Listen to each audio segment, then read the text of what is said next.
Buenas noches, bienvenidos a Noticias Cámara de Representantes, el espacio que semanalmente les trae toda la actividad legislativa. Varios proyectos avanzaron en primer debate en las diferentes comisiones y en la plenaria se aprobó en último debate la reforma a la justicia. Estos son los titulares de la presente emisión. Nuevamente, bienvenidos.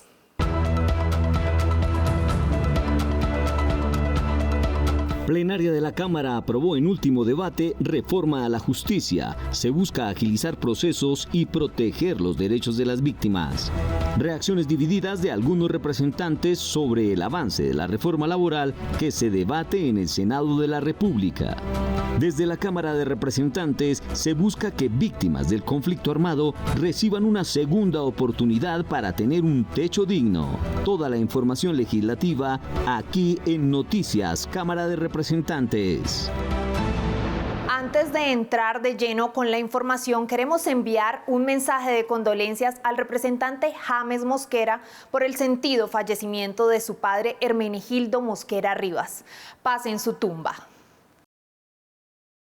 Por unanimidad, la plenaria de la Cámara aprobó en último debate la reforma a la justicia, proyecto que promete descongestionar el sistema con procedimientos más ágiles y reducir la impunidad.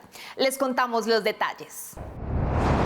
La reforma a la justicia fue construida y respaldada por la Corte Suprema, la Fiscalía General de la Nación, el Ministerio de Justicia y congresistas de todas las bancadas con el objetivo de mejorar el sistema judicial y hacerlo más cercano al ciudadano.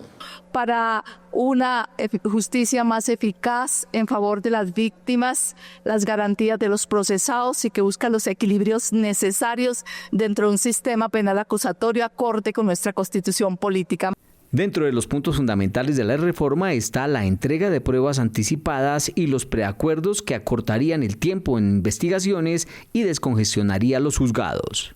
Esta reforma también trae una revolución en el principio de oportunidad, porque coloca un término, suspende el término para la prescripción de la acción y también le da un plazo de 1 año para que el procesado entregue las pruebas. Un procesado tendrá beneficios por reparación integral a las víctimas y garantía de no repetición. Por inasistencia alimentaria y incumple sobre ella, entonces va a la cárcel. Pues tener el tipo allá y entonces cuándo paga, cuándo restablece la afectación a la víctima, en ese caso a quien debe alimentos, pues que le cumpla, que le pague y entonces tiene esa oportunidad. Combatir los casos que se cierran por vencimiento de términos es otro de los objetivos al aplicar esta ley en el corto tiempo. Esa idea del vencimiento de términos, que se acabó el tiempo del proceso, pues va a tender a reducirse y por tanto se reduce la impunidad. Ampliar términos para otorgar la libertad de un procesado o condenado para evitar escarcelaciones masivas en delitos de alto impacto es otro aspecto de esta reforma que ya queda a punto de la sanción presidencial. En sus redes sociales, los representantes celebraron la aprobación de la reforma a la justicia, una transformación que desde hace muchos años esperaba el país. Bienvenidos a Cámara Digital. La aprobación unánime del proyecto se logró gracias a los acuerdos y consensos alcanzados con la Fiscalía, el Minjusticia y la Corte Suprema de Justicia. El representante James Mosquera explicó los puntos claves y las ideas principales de este proyecto. Abro comillas. Histórico. Se aprobó la reforma a la justicia. El fortalecimiento de la justicia local y rural, más acceso a la justicia para comunidades apartadas, una carrera judicial más transparente y meritocrática, modernización digital del sistema judicial, medidas para descongestionar los juzgados, un paso firme hacia una justicia más cercana, ágil y equitativa. Por su parte, el representante Duvalier Sánchez se manifestó. Abro comillas. Muy orgulloso de haber contribuido a la reforma del sistema penal del país. El pedido de la ciudadanía de tener una justicia eficiente, garantista y que repare a las víctimas se alcanzó. Finalmente, Heráclito Landines indicó, abro comillas, celebramos esta transformación que prioriza la justicia restaurativa y nos acerca a un sistema penal más eficiente, humano y centrado en las víctimas. La reforma reafirma el compromiso con sus derechos, incorpora la reparación integral y fortalece el principio de oportunidad. En los próximos días se adelantará la conciliación de los textos en Cámara y Senado y se espera que antes de que termine la legislatura sea sancionada por el presidente de la República. Avanzó en tercer debate la reforma laboral que tomó un nuevo aire en el Senado de la República. Les tenemos los puntos claves aprobados y las reacciones de los representantes a los cambios que se proponen. La reforma laboral que se aprobó en la Comisión Cuarta de Senado en conjunto con el gobierno y los gremios tendrá estos cambios. Los recargos nocturnos y festivos serán del 100% el pago. La jornada laboral nocturna empezará a las 7 de la noche. Los contratos de aprendizaje del SENA serán del 75% el primer año y el 100% el segundo, de un salario mínimo. El pago a los médicos internistas y en las plataformas digitales deben anunciar el tipo de contrato junto al auxilio de conectividad, entre otros. Para el ponente es importante no afectar a los pequeños y medianas empresas. El gobierno y sus congresistas venían diciendo que esto era una contrarreforma, que no se había tenido en cuenta, y acá pudimos demostrar que más del 80% de los artículos aprobados en Cámara coincidía.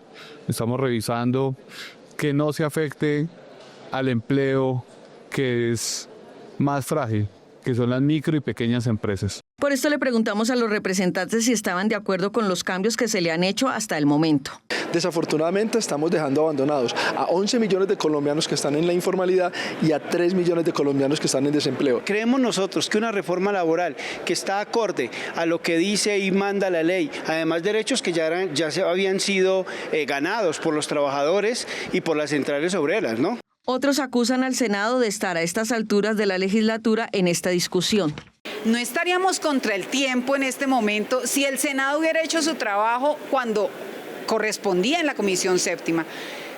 El Senado tiene que pagar la deuda con los trabajadores y trabajadoras colombianas para mejorar sus beneficios. La próxima semana entrará a la plenaria y se definirá la reforma laboral. Precisamente la situación del tejido empresarial del país fue tema de control político en la Comisión Segunda. El crecimiento de la informalidad, la apatía para la creación de nuevas empresas y la disminución de la inversión extranjera fueron el centro de la discusión. Según el DANE, en 2025 el 89,3% de las nuevas empresas creadas han sido microempresas, pero se ha reportado un incremento del 12,6% en las cancelaciones de matrículas mercantiles. Buscar cómo fortalecer al sector empresarial sin que nos encasillemos entre unos y otros, entre opresores y personas que oprimen. Yo creo que aquí nos necesitamos todos y son los análisis que estamos haciendo de 2021 a 2024. Han cerrado muchas empresas en Colombia. Ese es el factor general. Y así la señora ministra diga que somos catastróficos, las cifras que ellos mismos nos dan nos muestran esa realidad.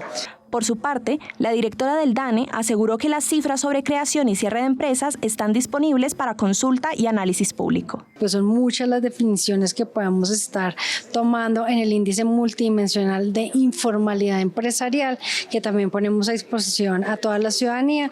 Alcanza 91,1 en 2023 y allí podemos medirlo desde la dimensión de entrada, de insumos, de producción o tributaria. En medio de las diferencias, algunos congresistas destacaron escenarios internacionales que podrían fortalecer la economía. La participación de Colombia en la Ruta de la Seda fue uno de los ejemplos mencionados. Deberían estar felices porque simplemente abrir un nuevo frente para usted vender, para usted negociar. Nadie crece cerrándose en las opciones económicas. El debate puso sobre la mesa las tensiones entre los modelos de economía popular y empresarial, así como las dificultades de acceso a crédito, la necesidad de fortalecer infraestructura para la competitividad y las preocupaciones por la inversión extranjera. El presidente de la Cámara de Representantes hace un balance de su gestión durante la legislatura 2024-2025, resaltando los proyectos que se convierten en leyes útiles para los colombianos. Esto es Jaime Raúl Responde.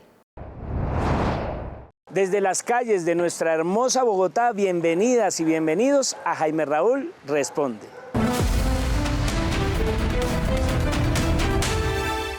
Presidente, bueno, ¿cómo está? Hola Sergio, ¿qué hace, hermano? Muy bien. Un gusto estar acá con usted. Igualmente, presidente. Presidente, bueno, vamos a hablar, ya queda menos de un mes de sesiones en el Congreso de la República.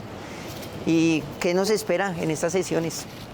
Bueno, mucho trabajo. Lo que hemos hecho en los últimos meses no podemos descansar. Tenemos ahí más de 30 proyectos que están para cuarto debate, leyes útiles que esperamos poder debatir, sacar adelante y bueno, entregarle a los colombianos y colombianas como nuestro legado en el paso por la presidencia. Hablamos sobre las leyes útiles. Cuéntenos un poco qué se han debatido y cuáles han sido como las más importantes.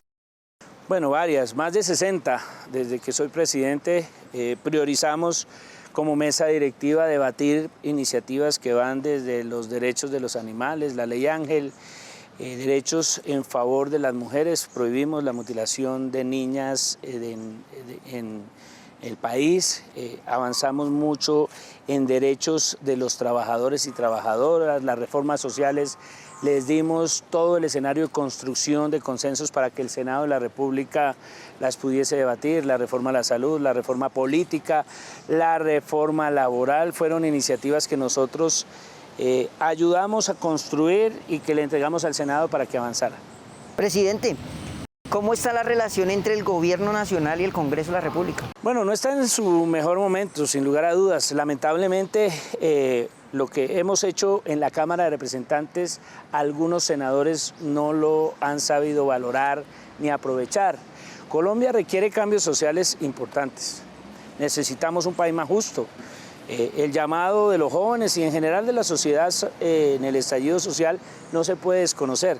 Necesitamos que haya una reforma laboral que le dé derechos a los trabajadores, que haya una reforma al sistema de salud que supere la crisis estructural que tiene quebrados a nuestros hospitales y que tiene a la gente en un paseo de la muerte. Y esto no es culpa de este gobierno. Presidente, y cuéntenos a los colombianos y a los ciudadanos qué quieren que recordemos de su periodo en este Congreso. Bueno, que fue un trabajo colectivo. Yo creo que es importante decir que yo soy solo una parte de un equipo de trabajo, la gran mayoría jóvenes, de distintas regiones de Colombia, principalmente boyacenses, pero también de otras regiones, que lo ha dado todo para, a través del ejercicio legislativo y de control político, mejorar la vida de la gente. Como una generación que cree que desde la política se pueden hacer grandes transformaciones, que el paso por la presidencia dejó leyes útiles, que nunca entró en la polarización ni en la pelea para salir en los medios, sino que aportó con los jóvenes, con todo su trabajo, un ejercicio muy, muy juicioso y riguroso de entender la política como esa vocación de servicio a los demás, especialmente a los que más lo necesitan. Gracias, presidente. Bueno, hermano, fue un placer conocerlo. Estas son otras noticias en la Cámara de Representantes. Campesinos del Sumapaz participaron en una audiencia pública en el Congreso donde exigieron participación real en el futuro del páramo y soluciones a problemáticas ambientales y sociales del territorio. En todos los procesos de delimitación ahora sí o sí hay que escuchar al campesinado y pues lo que nos propusimos con esta audiencia pública es que las entidades del Estado, especialmente el Ministerio de Medio Ambiente, quien es la cabeza del sector que tiene que llevar el proceso a cabo de delimitación del páramo de Sumapaz, Cruz Verde, el páramo más grande del mundo, pues que lo haga de la mano del campesinado. El representante Álvaro Rueda presentó un proyecto de ley que busca establecer una regulación integral para el ejercicio de la profesión del contador público con el fin de fortalecer los estándares éticos, técnicos y profesionales en el país. Pretendemos actualizar la normatividad y que efectivamente la misma se ajuste a las disposiciones de la Constitución del 91, porque estábamos en mora de resarcir esa deuda social, esa deuda histórica, con los más de 350.000 contadores que cuenta hoy el país y las 4.600 sociedades de contadores que tenemos. Avanzó un proyecto que plantea equilibrar la relación entre las aerolíneas y los usuarios, ajustando tarifas de los equipajes y otras condiciones básicas de los vuelos nacionales. Veamos cuáles serían los beneficios para los pasajeros. Esta iniciativa propone que dentro de la tarifa económica el pasajero pueda llevar, además de una única pieza personal, una maleta de manos. Veamos. Según los ponentes, se busca equilibrar los costos para incentivar el uso del tránsito aéreo nacional, sin afectar la operatividad de las aerolíneas, especialmente de los vuelos a los territorios. Aquí lo que estamos proponiendo es que no se puede cobrar más del 10% en la tarifa más básica para que usted pueda llevar su maleta de mano. Es un trato justo con el usuario. Los estratos 2 y 3 son los que están dinamizando el mercado aéreo. Más del 75% de todos los colombianos estamos usando este mercado aéreo y bueno, necesitamos es que haya claridad y que hayan unas tarifas justas. Defender ese derecho de los usuarios de escogencia del servicio y no estandarizar servicios, de tal forma que cada usuario se acomode a sus condiciones económicas y de esta forma impulsemos y hagamos sostenible el transporte aéreo en nuestro país. Entre las medidas claves que contempla la propuesta se encuentran compensaciones económicas por demoras y cancelaciones, más el derecho a la información clara al momento de comprar los tiquetes. Es importante entender técnicamente cómo se establecen las tarifas, cómo son los efectos, qué es lo que busca la aerolínea para que las medidas de regulación efectivamente tengan ese efecto, perdón la redundancia, en el consumidor que queremos. También se regulará la sobreventa de vuelos, condiciones de equipaje, reembolsos por cambios inesperados y sanciones para aquellas aerolíneas que incumplan sus obligaciones. Las juntas de acción comunal, las asociaciones de mujeres y comunidades negras legalmente constituidas podrán participar directamente en procesos de contratación estatal.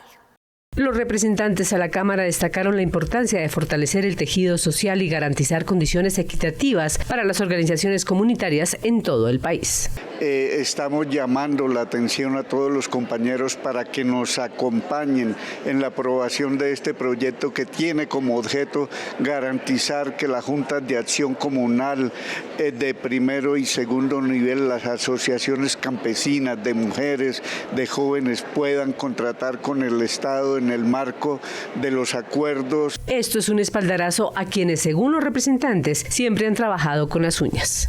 Le va a dar relevancia al trabajo que han hecho por siglos las juntas de acción comunal y que hoy lo están haciendo con esfuerzo propio, con recursos de los mismos afiliados, en mingas, en bazares, reúnen y avanzan con placahuellas, con cintahuellas.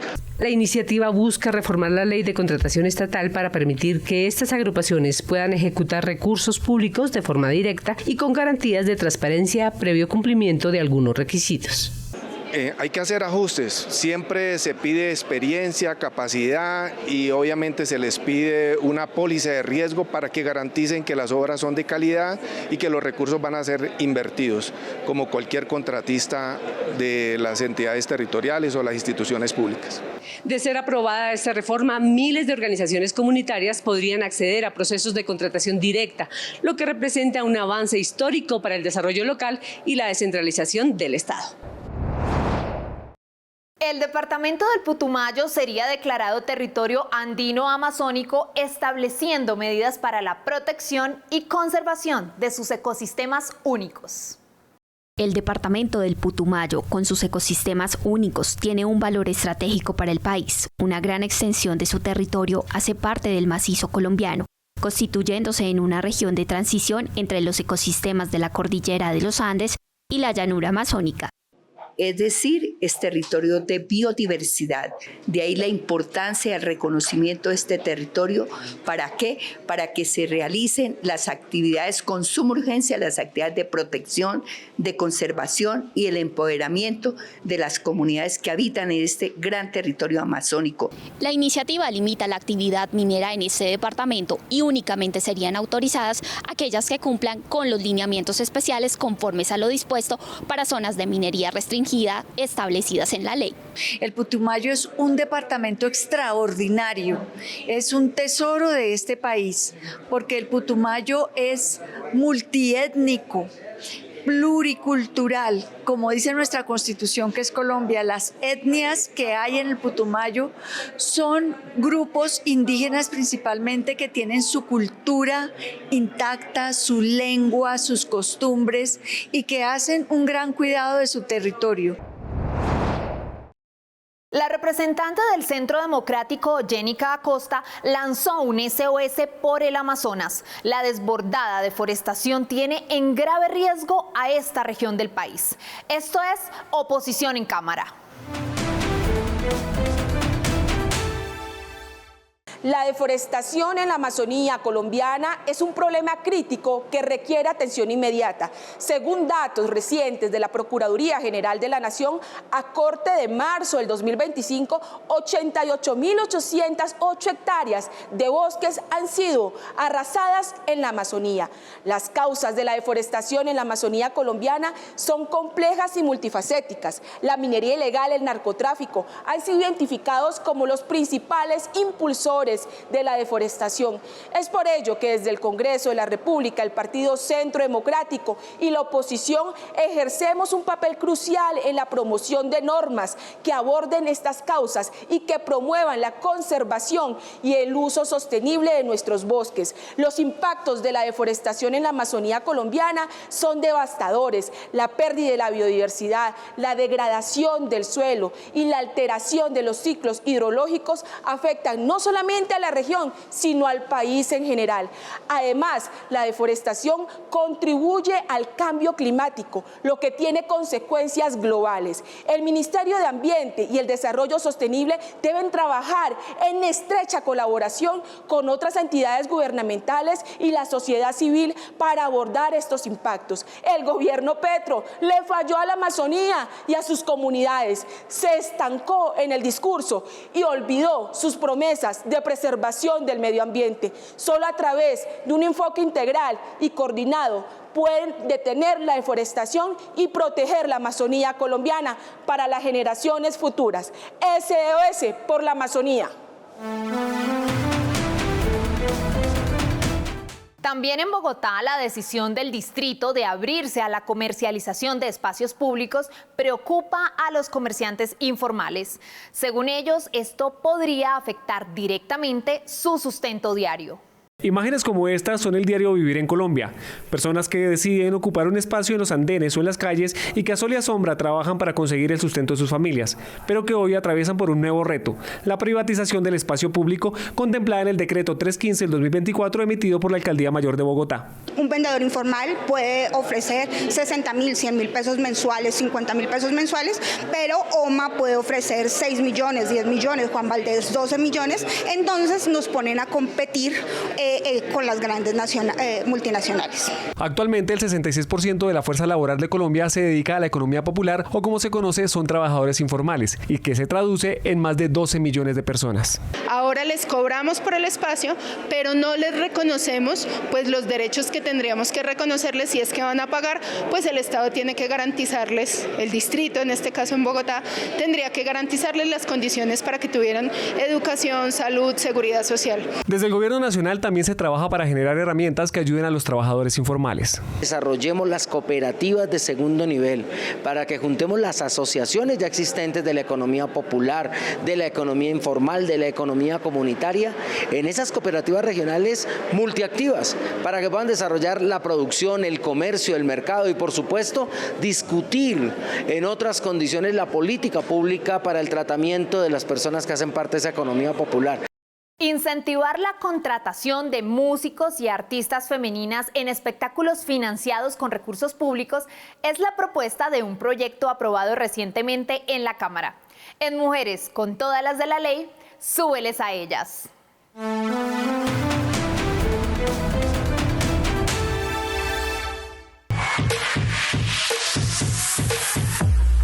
A las mujeres artistas no las contratan para espectáculos musicales de la misma manera que a los hombres.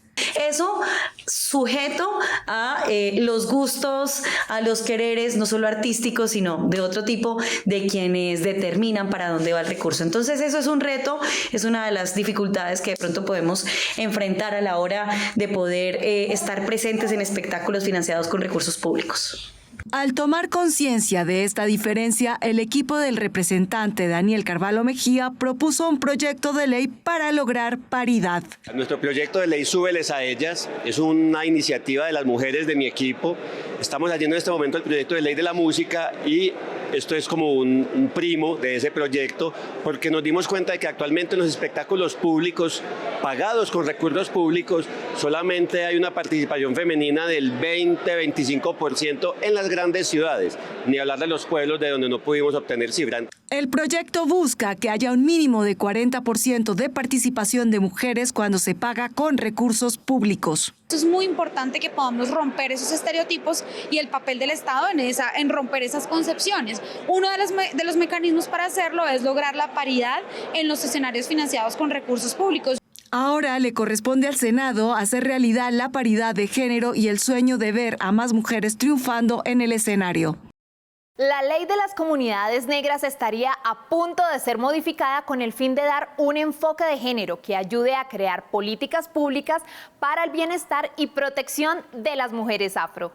Participación activa en los territorios es el pedido que hacen las mujeres negras afrocolombianas, raizales y palenqueras. Pero vemos la necesidad de seguir insistiendo en la importancia que esta ley tenga enfoque de género y que tengamos una participación activa como mujeres que defendemos la vida, la paz y el territorio en pro de ese tejido social y el rescate de nuestros derechos. Para lograr garantizar estos espacios para las mujeres afro, se plantea la necesidad de modificar la Ley 70 de 1993, también conocida como la Ley de las Comunidades Negras, la cual reconoce el derecho a la propiedad colectiva de las tierras de las comunidades negras, así como el derecho a la identidad cultural y la protección de sus recursos naturales.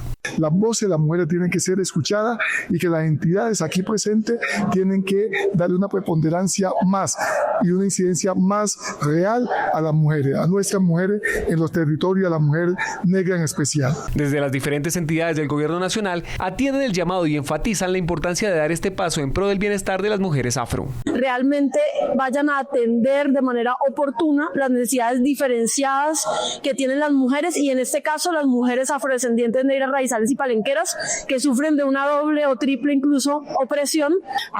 Hoy el gobierno nacional ha logrado reglamentar 3 capítulos de la Ley 70 y la idea es que con este nuevo decreto se logren reglamentar los 25 artículos restantes. Aún se están recogiendo insumos para crear esta modificación, que se daría dentro de un proyecto de ley o por medio de decreto reglamentario. En Colombia, más de 9 millones de personas han sido reconocidas como víctimas del conflicto armado, de las cuales más de 1 millón perdieron su casa. A esta población, la Cámara les dará una segunda oportunidad de tener un techo digno. Para sobrevivir al conflicto armado en Colombia, no siempre es suficiente una oportunidad. Volver a empezar una y otra vez es la realidad de millones de colombianos. La llamada reparación integral no tiene tantos formularios de respaldo. Puntualmente nos referimos a que aquellas personas que tras sufrir el dolor de la violencia, el Estado las apoyó con un primer subsidio de vivienda, pero que lastimosamente, una vez más, o la propia violencia o algún fenómeno natural terminó derribando ese techo de esperanza. Hay muchas personas en Colombia que han sido víctimas del conflicto armado, en algún momento presentaron documentos para recibir subsidio de vivienda y no se les fue otorgado y no le han dado otra oportunidad, o en otras ocasiones le dieron el subsidio de vivienda, pudieron obtener su vivienda, gracias a Dios, pero por el conflicto, por alguna condición, la perdieron. Una segunda oportunidad de tener una casa. Esa es la propuesta que desde el Congreso favorecería a las víctimas de la violencia. Esto significa que las víctimas van a tener una segunda oportunidad para postularse al subsidio de vivienda y también estas otras personas que por causas ajenas a su voluntad pues han perdido su hogar. Son más de 10 millones de víctimas en Colombia. Esta es una gran oportunidad. Que se fortalezca el derecho a la vivienda digna, que no haya más revictimización y que se mejore la eficiencia del gasto público. Esos son los grandes objetivos de este proyecto que avanza en la Cámara de Representantes. Llegamos al final de Noticias Cámara de Representantes. Les agradecemos su compañía y los esperamos la próxima semana. Los invitamos a seguir nuestros canales digitales. En las redes sociales nos encuentran como @Cámara Colombia, donde podrán hacer seguimiento a toda la información legislativa. Buenas noches.